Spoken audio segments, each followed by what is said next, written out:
This conference will now be recorded. We're calling the election board meeting of January 27th to order. This is an advertised meeting, however, very informal one, so we're going to dispense with minutes until the next meeting or anything else. Right to one issue that we're going to discuss today, which has to do with the South Side Precinct. Nathaniel, I see that you just sent an email. Did you want to lead the discussion related to the precinct? Yeah, I can begin. As the Board of Elections is aware, the voting location for the South Side has experienced some change in the last few election cycles. It's been moved to most recently outside the precinct to St. Joseph's Catholic Church, based on some discussion with officials at the school, St. Joseph's Catholic School. They asked the county to look into another facility for the polling location. I have reviewed the applicable statutes, and I have given recommendations to the board. I believe that the board, under section 2727 of the election code, that the Board of Elections has to first consider any polling place within the precinct that is a public building, whether that's a school, government, or municipal building, so long as any of those buildings, it's possible and practical to conduct the election there. I don't know if the record is fully clear on this, but at some point the Board of Elections received a request from the South Side School to move the location, which we complied with. But I believe that based on a review of the law, that the Board of Elections has the right to ask any school to make their facilities available for conducting an election, as long as it's possible and practical. And I read that section to say that the word practical has to do with whether or not it's practical to conduct the election itself, not whether it's practical from the school's point of view. I recognize that conducting an extra event like this at any kind of facility can interrupt the daily routine. My recommendation of the board is that there's not really any event more important than elections, and so this is one event that I think the board is entitled to request some deference from the school or any entity along those lines. I think the statute requires the board to really make that analysis first. If a school or another public building is available in the precinct, it needs to pursue those, and it's only when there's no building that's practical or possible in that precinct can the board look outside the precinct for a different voting location. So my recommendation is that the board should make a request to the administrators of the school, the South Side, to conduct the elections there. I think that is an appropriate expression of the Board of Elections' powers and obligations to ensure fair and predictable election activities, and I think it sets a good precedent for future decisions on polling locations. Can you frame that as a motion that you want us to pass? Sure. Yeah, I would recommend that the Board of Elections request the administrator of the South Side School to make the building available as a polling location for the 2021 primary and general election, and in all future elections, period. Okay. Do I hear that motion? I'll make that recommended motion. Mr. Eggleston, you want to second it? I'll second it. I guess my I guess my perspective on this is that I don't necessarily have a problem with the line of thinking that the solicitor is employing here.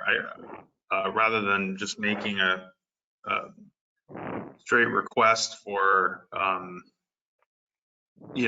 to make the space available, period, can we simply reach out to them once more and get their specific concerns over that? Or what would it look like if they had to make accommodations in order to make it work, so that we can get a good idea of how it'll impact the organization, and then make that proclamation with rather than just kind of blanketedly doing that. The other thing is that it would be good to have a couple of weeks in order to gather some feedback on that. So my recommendation would be to reach out to them to get feedback from them specifically on what accommodations they would need to make in order to allow us to utilize that space again, so that we can determine whether that's or what legitimate impact that's going to have, and then at the next meeting make the specific determination as to whether we're going to compel them to allow us to conduct an election there. Does that make sense? Or Sure. what I'm asking, I guess. Lisa, what are your thoughts on this? I don't have a problem with them going back to the Seneca School. It was a good location. It's densely located on the south side. But he said there was just no space because they were going to use that as a classroom. So I guess, Nathaniel should, I don't know, call him, write him a letter, whatever, to get his thoughts on it. But we really need them to be in a spot permanently, you know what I'm saying? And not just move them every year. Because, I mean, not only is it confusing for the voters, but, when we move a polling place, all these people have to get notified by getting new voter registration cards. And I just mailed out the permanent absentee and mail-in, and we mailed out like 4,600 or something like that. I mean, there was a lot. And so that's a big hit against my postage, my paper, so I just think we need to make a decision and stick with it. How do you feel it went at Holy Beach or at St. Joe's? Did it go okay there? I didn't hear any complaints. Okay. So once we got so Mrs. Nordstrom out of the picture. Some background there. The situation at St. Joe's worked as well as it could have given the circumstances, and there was a lot of very positive feedback. The big problem is that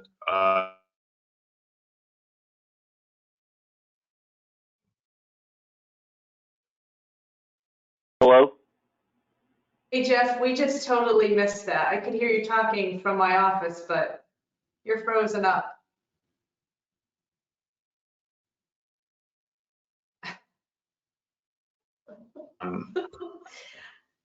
and then so there are other locations. The other location that we had talked about last time was the Days Inn.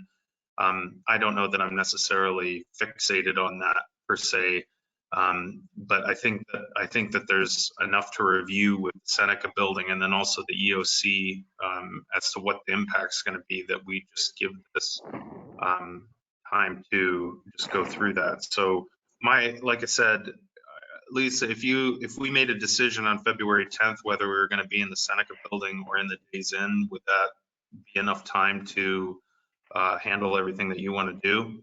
Oh, absolutely. What was, I totally missed what was wrong with St. Joe's. I'm sorry. Sorry, the internet's cutting in and out.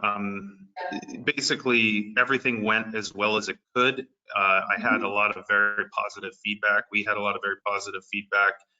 The Yes. issue is just St. Joe's really doesn't want to have both precincts there, and that with the COVID restrictions and the chance that there could always be a spike or there's some kind of issue, they really just want to have the west there and not the south. So I think, although we could probably make it work for another round, I think that there's going to be a lot of consternation over that, and I think that to some degree that's fair.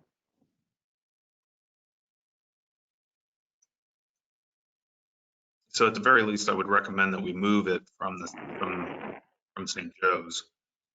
The question is whether to move it to the Seneca building or to the Days Inn. And like I said, I don't have a problem with it being in the Seneca building. I think, though, that we need to understand the changes that were made in the organization. I also kind of want to follow up with the solicitor on the issue of compelling them, just because I guess the question that I would have for him is that although it's a school building, I think that the law is kind of alluding to it being a municipal school building, and the EOC, although they receive funding, as a private organization, and I don't know, my other question sort of has to do with the fact that the nature of the folks that are in that school, kind of, if they've consolidated programs, move stuff around, it may be a challenge for them logistically. If it isn't, then we just, we do what we have to do. But I'd like them to demonstrate what logistical challenges would be caused by the election being taking place there. Is Bob Verbal still in charge of that over there? As far as I know. Okay, because he's the one that wrote the original letter saying that they didn't want us in there anymore. I just was wondering. Yeah, Lisa, maybe you could. Yeah, Lisa, maybe you could get me a copy of that letter. Sure. I'm just going to note, as far as the Days Inn goes, initially I would probably recommend against that. Number one, I don't know, because it's a hotel. I think it's not a public building, at least, so it's not on the same first tier that the Board of Elections needs to consider. If the Board of Elections is going to look for a location outside of the precinct, then they need to look for a public building outside the precinct. I think the hotel being privately owned, the way it's zoned, and so forth, that seems to be a gray area to me. And also, There's go ahead. locations in private buildings all over the state. I mean, I get that you would start with the schools, you would start with municipal buildings, but the notion that because it's a private building that it can't be utilized for an election, I don't think that there's anything that says that. my only concern is that they serve alcohol there, and we can't have a polling place in a bar. So, Yep. but I don't know where the ballroom is located compared to where the bar would be at. I mean, I'm not It's down separated. there. Is it separated? Yeah, Then that maybe we would be okay with that, but that is a concern too. Yeah, as a part of the lease, we would lock the door to the main entryway. Okay.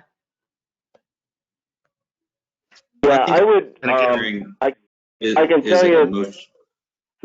Yeah, sorry about that. Just one or two more points. I can tell you from the research that I did, there's a 1972 opinion from the Attorney General's office that states that like buildings on state university grounds are usually public buildings for voting places. I could try to dig that up and circulate that for comment.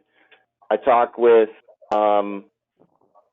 somebody who lives in the South Side as well. They actually noted that historically the South Side school would close down on election days in order to allow the voting to take place.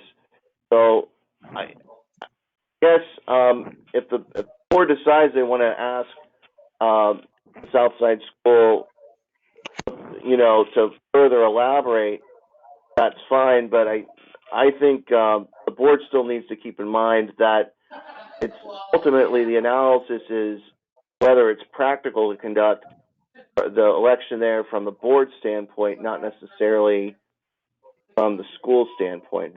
It's not like I have any specific interest in the use of the word compelling the school. I'm just trying to accurately reflect the language of the statute. Maybe the word is require, because it appears that the statute contemplates that these buildings need to be made available for conducting elections when the board requests it. So that's all it is. Of course, anybody's hand, but I am trying to advise the board of what their rights are under the statute. So. Yeah, so the 2 really quick points that I would make. One is that you, in talking to them and just kind of demonstrating the difficulty on our end, and that this is really important to us, that they might consent anyway. And then my second thing is I would only be against,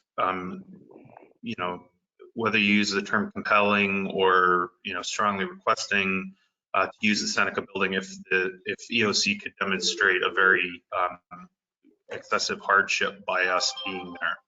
So I'm not trying to stonewall the notion of having it there. It's more of just, I think that just have a little bit more discussion with them over the next 2 weeks and then make a final decision. All right, so what I'm hearing is the motion to table. That's what I'm hearing. I would make a motion to table that until we get more information from EOC. There's a motion in a second. So all those in favor of tabling, please state aye. Aye. Aye. Aye. Motion tabled. So Nathaniel and Solicitor Schmidt and Commissioner Eggleston will be contacting EOC or whomever at that point and figuring out hardships. And Nathaniel, thank you very much for your email today about the legal aspect and your recommendation. I understand where you're coming from. Yeah, this sounds like a good approach. I'll work with Commissioner Eggleston on this. Great. Okay. Last things, since I had a tickler remind me at the first meeting in January, I know we had talked about coordinating with the Republican and Democrat parties to identify vacancies in January, February. Have you done that, and or is it on the slate in the near future? Was that a question from me, Ben? Because I didn't Yes. catch everything. It was a little garbled. Yeah. Oh, sorry. What I was asking is whether or not you've provided the Republican and Democrat parties with a list of vacancies.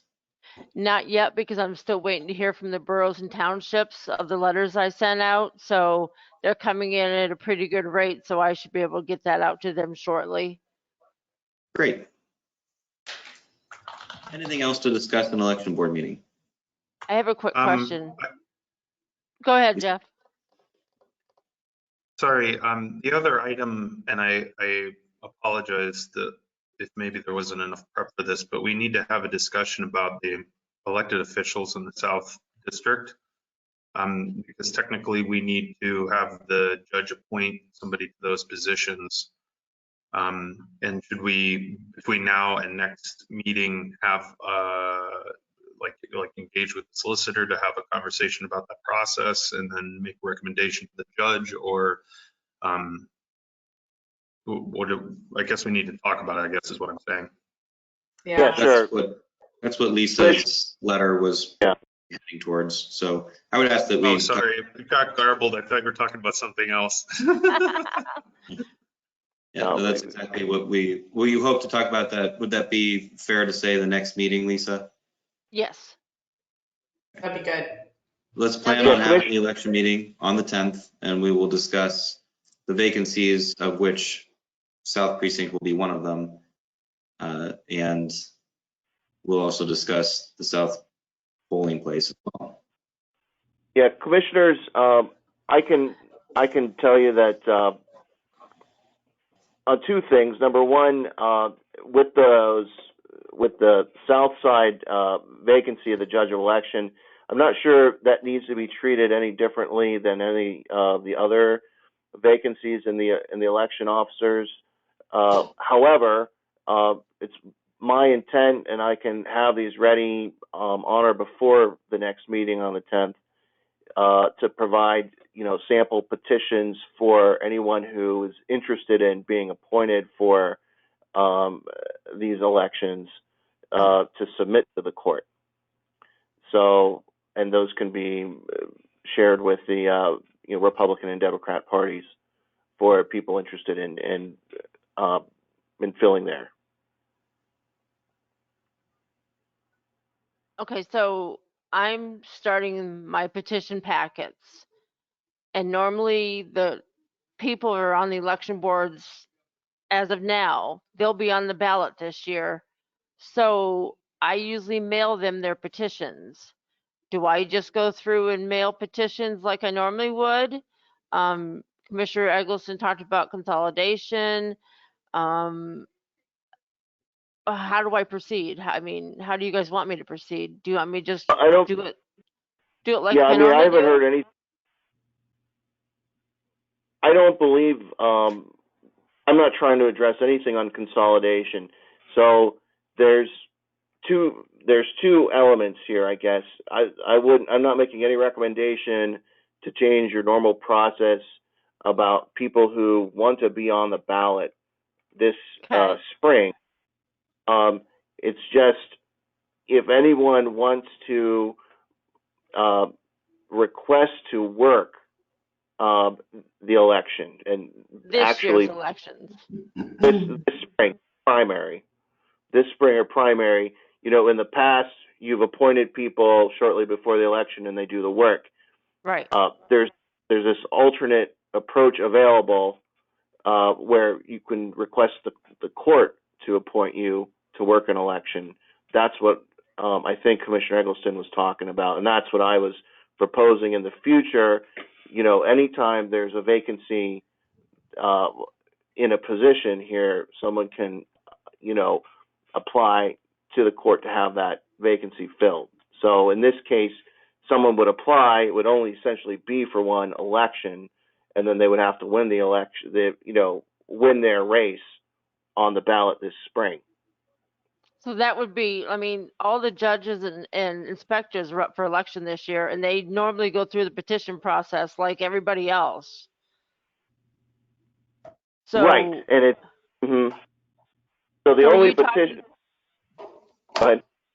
Are you talking about the people that fill in, like, say Mary Smith got sick and I had to appoint somebody to be the majority inspector? Is that what you're referring to? Or are you referring to the current poll workers that are going to be doing petitions and turning them in for this, for this primary in general, and then to start their term in 2022? I mean, I guess I'm confused. Which way are you talking? I was talking mainly about the first one.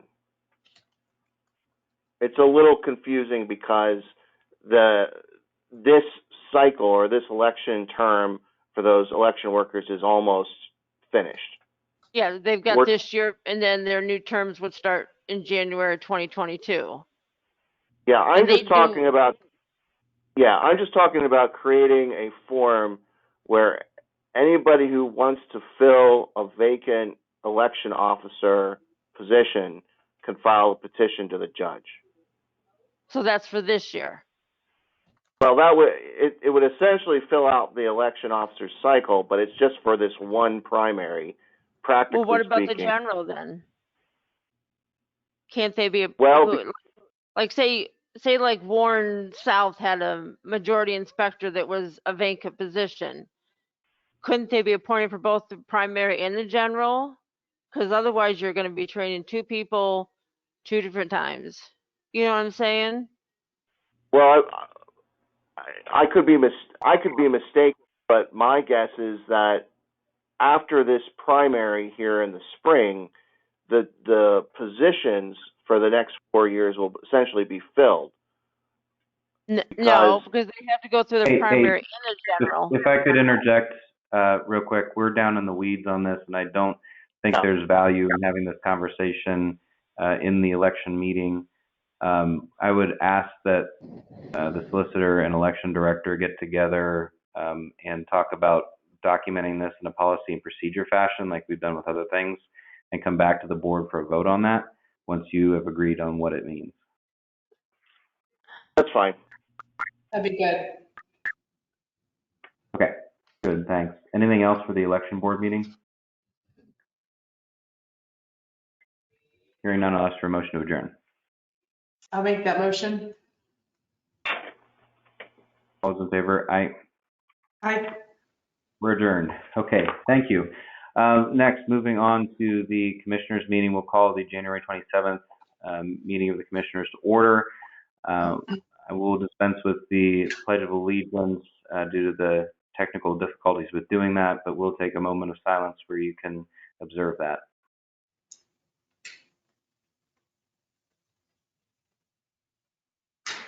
Thank you. Since the last meeting, we've had one executive session. Well, it wasn't really an executive session. It was our endowment meeting, our annual endowment meeting, where we discussed the payouts from the endowment funds, which are healthy, as last year was good for the market. The meeting is being recorded. Any correspondence to bring before the board? Did I miss any executive sessions? I guess I could note that we did have executive sessions, but they were related to the Rouse, not to the county government. All right, hearing nothing, then public comment. Hearing no public comment on the agenda, there's only two things today. One is a policy related to emergency funds through human services, and then an agreement with Darling's Apothecary for pharmaceuticals. Is there anything else that we talked about having the agenda that I forgot? Very good. Minutes from January 13th. There's no objections. I'll move on to the finance report. Okay. Can everybody hear me? Yes, we can. Can we read the finance report now? Yes, please. Okay. So as of January 25th, there was $3,224,924.18 in the general fund key bank account. After payroll, accounts payable, health insurance, dental insurance, and vision insurance, there'll be $3,061,815.96. And we haven't borrowed from the TAN yet. And we probably won't need to draw from the TAN for another month or so? Yeah, I think probably longer than that. Because, I mean, are these expenses pretty consistent on a monthly basis that we spend about probably about $800,000 a month?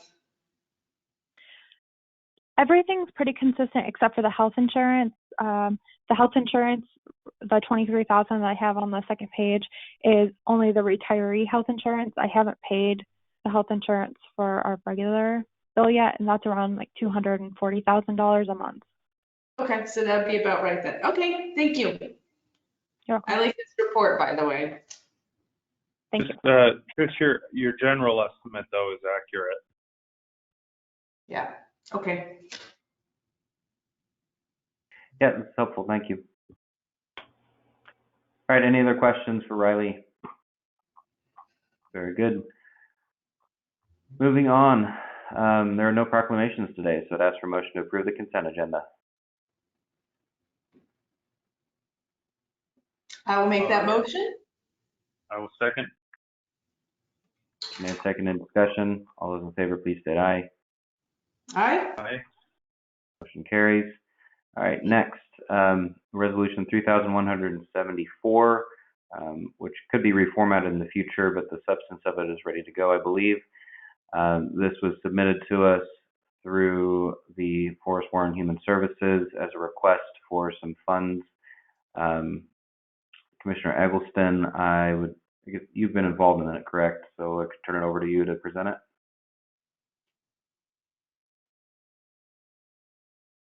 I don't really have much to say about it other than it's part of the continuing assistance from Human Services for the rent program that they have, and it's gone fairly well.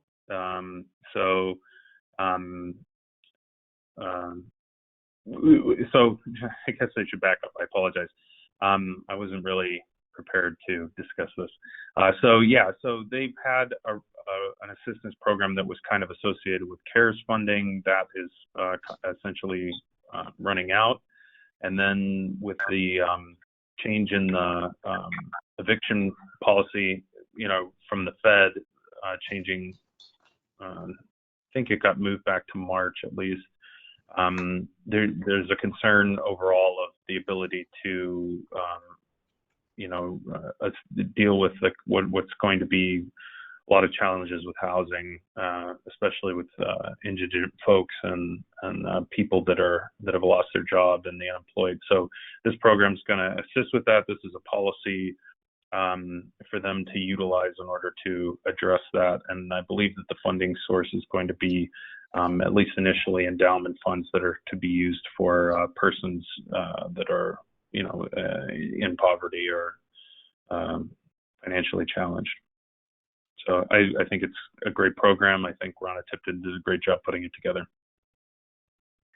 Again, the funding for it, if it were to come out of quote unquote county coffers, would be from the endowment funds.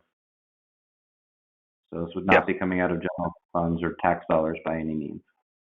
Yeah, and if for some reason that is completely utilized, we would come back to the commissioners in order to talk about other possibilities at that time. Sure. Okay. Could I have a motion to approve the resolution? I'll make that motion. I will second. All those in favor, discussion. You've heard the motion. All those in favor, please state aye. Aye. Aye. Motion carries. All right, next is an agreement with Darling Apothecary, LLC to provide pharmaceuticals for the Warren County Jail.